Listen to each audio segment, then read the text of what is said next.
ஆண்டவராகிய இயேசு கிறிஸ்துவின் நாமத்தினாலே மறுபடியும் இயேசுவே இரட்சகர் என்ற நிகழ்ச்சியின் மூலம் உங்களை சந்திப்பது மிக்க மகிழ்ச்சி.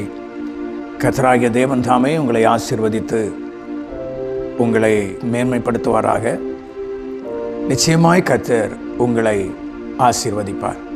காரணம், தேவனுடைய சுபாவத்திலே ஒன்று தம்முடைய ஜனங்களை அவர் ஆசீர்வதிக்கிற ஒரு தேவன். இந்த நாளிலும் கர்த்தருடைய நாமத்திற்கு மகிமை உண்டாகட்டும். வேதாகமத்திலிருந்து ஒரு வசனத்தை நாம் வாசித்து நாம் அதை கர்த்தருக்குள்ளாக நாம் தியானிப்போம்.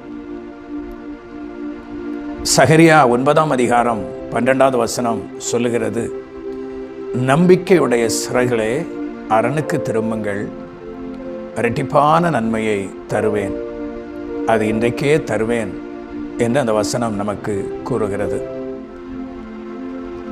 நம்பிக்கை இருக்கு, ஆனால் சிறை கைதியாக இருக்கிற போல ஒரு சூழ்நிலையில் வாடிக்கொண்டிருக்கிறீங்களா?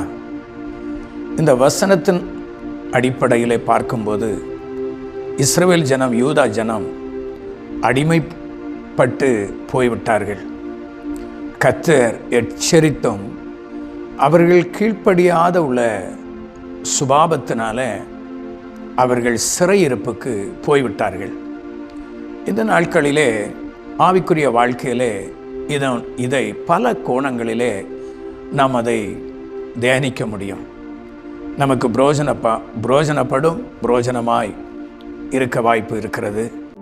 ஃபுல் வீடியோவை பார்க்க ஹேண்டில் கீழே இருக்கிற ப்ளே பட்டனை கிளிக் பண்ணுங்கள்.